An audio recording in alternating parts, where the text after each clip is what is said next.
कोशिश करने वालों की कभी हार नहीं होती, कोशिश करने वालों की कभी हार नहीं होती।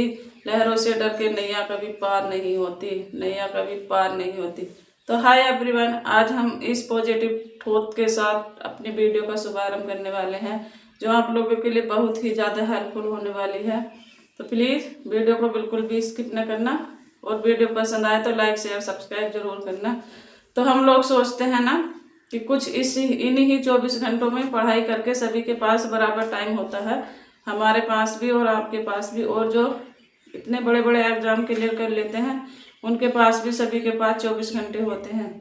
तो वे इस 24 घंटे को किस तरह मैनेज करते हैं कि वे टॉपर बन जाते हैं, और कुछ लोगों से एक भी एग्जाम क्लियर नहीं होता।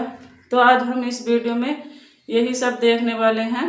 तो गाइस, वीडियो को बिल्कुल भी स्किप ना करना। तो आज हम देखने वाले हैं कि टॉपर बनने का फार्मूला, क्योंकि कुछ लोग इन्हीं 24 घंटे में पढ़ाई करके अपने IAS PCS का एग्ज़ाम क्लियर कर लेते हैं, और कुछ लोग अपने ग्रुप डी का भी एग्ज़ाम क्लियर नहीं कर पाते। तो उनका क्या रीज़न है, वे किस तरह पीछे रह जाते हैं, और कुछ लोग किस तरह आगे निकल जाते हैं। तो ये वीडियो आप लोगों के लिए बहुत ज़्यादा हेल्पफुल है। तो हम देखने वाले हैं टॉपर बनने का फार्मूला, कि वे लोग टॉपर किस तरह बनते हैं। और आपको भी इस वीडियो को देखने के बाद आपको भी टॉपर बनने का सपना जरूर देखना, और अपने सपने को पूरा करना, क्योंकि टॉपर बनना कोई ज़्यादा मेहनत का काम नहीं है। बस आप लोगों को थोड़ी सी ईमानदारी के साथ पढ़ाई करनी पड़ेगी। तो चलो देखते हैं। आज हम लोग पहला है हमारा अपना लक्ष्य अवश्य बनाओ। आपको अपना लक्ष्य अवश्य बना लेना चाहिए कि आपको किस एग्ज़ाम की तैयारी करनी है, किस एग्ज़ाम के लिए प्रिपरेशन करनी है। क्योंकि हम लोग चारों तरफ को भागते हैं। कोई ग्रुप डी में निकलेगा एग्ज़ाम तो उसमें भी हम फॉर्म भर देंगे, कोई विज्ञापन IAS का आ रहा तो उसमें भी। तो हमारे कोई निश्चित सीमा नहीं होती कि हमें कहाँ से पढ़ाई करनी है और कौन सा लक्ष्य है हमारा, कि हमें किस लक्ष्य के लिए पढ़ाई करनी है। तो सबसे पहले हमें अपना एक लक्ष्य बनाना ले चाहिए कि हमें कौन से लेवल की प्रिपरेशन करनी है, हमारा कितना हमारे अंदर हिम्मत है कि हम उस एग्ज़ाम को क्रैक कर चुके। तो हमें उसी एग्ज़ाम के को अपना लक्ष्य बना लेना चाहिए। नेक्स्ट है हमारा अपने लक्ष्य के लिए मेहनत करो। यदि हमने अपना कोई भी लक्ष्य बनाया है तो हमें उसके लिए जी जान से मेहनत कर लेनी चाहिए, क्योंकि अभी हम लोगों का TGT का एग्ज़ाम आ रहा है। तो उसके लिए अब आप लोगों के पास ज़्यादा टाइम नहीं है, तो उसके लिए आप जी जान से मेहनत करो। यदि आपका TGT का ही लक्ष्य बना हुआ है तो आप उसे ही अपने मेहनत से पढ़ाई करो और ईमानदारी से आगे बढ़ो, क्योंकि आपने इस समय एक लक्ष्य बना रखा है TGT, तो आप उसी का कोई ही लक्ष्य मान के अपनी पढ़ाई में कंटिन्यू आगे बढ़ते रहो। नेक्स्ट पॉइंट है हमारा ईमानदारी से मेहनत करो। अभी क्योंकि ठंड का समय चल रहा है तो कोई किसी का भी पढ़ने का मन नहीं करता या किसी का भी जल्दी उठने का मन नहीं करता, लेकिन आप लोगों को ईमानदारी से पढ़ना पड़ेगा। क्योंकि कुछ लोग उठ तो 3 बजे जाते हैं, 2 बजे जाते हैं, लेकिन वे 10 मिनट पढ़ने के बाद 20 मिनट पढ़ने के बाद वे दोबारा अपने ब्लैंकेट में फिर से सो जाते हैं, और लाइट भी जली रहती है, और उसके बाद क्या बुक्स वगैरह सब ऐसी खुली रहती हैं, लेकिन उन लोगों का पता नहीं कि वे कब सो गए कब जाग गए। तो इस तरह पढ़ाई करने से आप लोग सफल नहीं हो सकते, क्योंकि आप लोगों को अपनी नींद का त्याग जरूर करना पड़ेगा। और जब भी आप पढ़ाई करो तो आप प्लीज़ चेयर पर बैठ के ही पढ़ाई करना, क्योंकि आजकल ठंड में कोई भी रजाई में बैठ के या कम्बल में बैठ के नहीं सो सकता, नहीं पढ़ सकता। तो इसलिए आप लोग थोड़ा बाहर निकलो और अपनी पढ़ाई पर ध्यान दो, ईमानदारी से पढ़ना चाहिए। क्योंकि कुछ लोग सुबह से शाम तक अपनी बुक लिए हुए बैठे रहते हैं, लेकिन उन लोगों का एक भी चैप्टर क्लियर नहीं होता। तो इस तरह पढ़ाई करने से भी आप लोगों का कोई फ़ायदा नहीं है। और आप पढ़ाई करते समय थोड़ा फ़ोन से भी दूर रहो, क्योंकि कुछ फ़ोन भी लेकर बैठते हैं हम साथ में और बुक्स भी, तो हमें पता नहीं चलता हम किस टाइम अपनी रील्स ओपन कर देते हैं, और वो रील्स हमारी 1 से 2 घंटा हमारा गायब करवा देती हैं। उससे देखने से आप लोगों का फ़ायदा नहीं होने वाला सिवाय नुकसान के। तो इस तरह आप लोग इन सब चीज़ों से बचकर आप ईमानदारी से पढ़ाई करो, तो आप अपने लक्ष्य तक आराम से पहुंच जाओगे। नेक्स्ट हमारा पढ़ाई शांत जगह पर करो, पढ़ाई शांत जगह पर करो, क्योंकि पढ़ाई हमें एक शांत रूम लेना चाहिए, शांत रूम चुनना चाहिए जिसमें घर के किसी भी मेंबर का आना जाना बहुत कम रहता हो। तो हमें उस जगह पर पढ़ाई करनी चाहिए, क्योंकि घर में बच्चे भी होते हैं, परिवार भी होता है, सब कुछ होते हैं, और वे बार बार हम किसी के सामने बाहर बैठ के पढ़ाई करेंगे तो उन पे आने जाने वालों पर हमारी निगाह बार बार पहुँचती है, तो उससे भी हमारा माइंड बहुत डिस्टर्ब रहता है और हम अपनी परीक्षा में बिल्कुल ही कुछ नहीं कर पाते, एक भी चैप्टर हम क्लियर नहीं कर पाते। पूरा दिन पढ़ाई की है लेकिन हमारा हाथ पल्ले कुछ भी नहीं लगा है। तो इस तरह पढ़ाई भी मत करो, पढ़ाई करो बिल्कुल शांत जगह पर करो और ईमानदारी से पढ़ाई करो। नेक्स्ट हमारा टॉपिक को रटने की बजाय समझो। जो हम भी कोई भी टॉपिक पढ़ रहे हैं तो उसे लाइन टू लाइन पढ़ो और समझो, न कि उसे रटने की कोशिश करो, क्योंकि आजकल किसी भी एग्जाम में बहुत ज़्यादा कंपटीशन है, तो उसके लिए हमें रट के कभी भी हम याद नहीं कर सकते सिवाय समझे के, क्योंकि हमें वो टॉपिक बिल्कुल अच्छे से समझ लेना चाहिए। थ्योरी पढ़ो लेकिन उसका पूरा क्लियर करके पढ़ना चाहिए।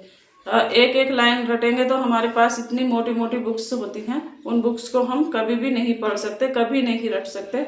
तो उस जो भी हम टॉपिक पढ़ रहे हैं तो प्लीज़ उस टॉपिक को ना आराम से पढ़ो और उसे समझने की कोशिश करो, क्योंकि समझा हुआ दिमाग में ज़्यादा रहता है और रटा हुआ कभी भी नहीं रुकता। रटा हुआ तो हमारा वेस्ट ही चला जाता है और हम अपने सारा टाइम उसी में बर्बाद कर देते हैं और हम आगे नहीं बढ़ पाते। यही कारण है कि हम कोई भी एग्जाम क्लियर नहीं कर पाते, क्योंकि रटना बहुत बुरी बला है। नेक्स्ट है टॉपिक को शॉर्ट नोट में लिखते जाओ, क्योंकि जब भी हम कोई भी टॉपिक पढ़ें तो प्लीज़ उस टॉपिक को हमें लिखते लिखते पढ़ना चाहिए, क्योंकि उस टॉपिक को हम लिख के पढ़ेंगे ना तो वह हमारे एक बार दो बार हम जब लिखते हैं किसी भी चीज़ को तो वो हमारा लिखा हुआ पढ़ाई से ज़्यादा याद रहता है। तो इसलिए आपको उसे शॉर्ट नोट में लिखते चले जाओ। आपको एक नोट्स बनाना है, उसमें आप उसे नोट करते चले जाओ, शॉर्ट ना कि लॉन्ग नहीं लिखना, उसके शॉर्ट शॉर्ट लाइनें लिखनी है जो कि उसमें मेन पॉइंट होते हैं। तो आप लोगों को उस शॉर्ट नोट्स में लिख लेना चाहिए और अपनी पढ़ाई को कंटिन्यू करना चाहिए, क्योंकि टॉपिक हमारा बहुत बड़ा होता है, कोई भी टॉपिक होता, लेकिन जब हम उसमें शॉर्ट नोट बनाते हैं तो उसकी मुश्किल से 4-5 लाइनें ही उस टॉपिक में कवर हो जाती है। तो इस तरह पढ़ने से भी आप लोग बिल्कुल टॉपर बन सकते हो और अपने एग्जाम को क्रैक कर सकते हो। नेक्स्ट हमारा बुरी संगत से बचो। बुरी संगत से बचो लेकिन हमें पता है हम पढ़ने बैठे हैं और आस पड़ोस में हमारे झगड़ा होने लगा है, हम उसी में जाकर शामिल हो गए हैं, या कोई भी हमारा दोस्त फ्रेंड आया है हमसे बोला आज चलो घूमने चलो, हम वहाँ गए, हमने वहाँ जाकर ड्रिंक करनी शुरू कर दी, कुछ अलग बगल खाना शुरू कर दिया। तो इस तरह भी हमें नहीं करना चाहिए।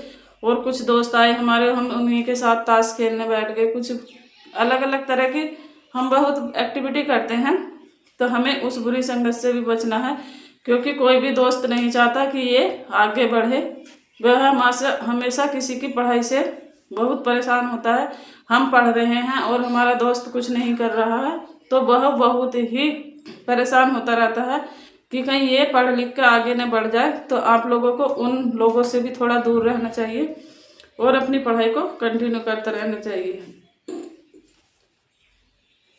नेक्स्ट हमारा अपने आप को पढ़ाई में व्यस्त रखो। अपने आप को पढ़ाई में व्यस्त रखो मतलब घर में कोई भी कुछ कह रहा है तो उसी की सुनने की बजाय अपने आप को, क्योंकि उसका जवाब देने की बजाय अपने आप को पढ़ाई में व्यस्त रखो।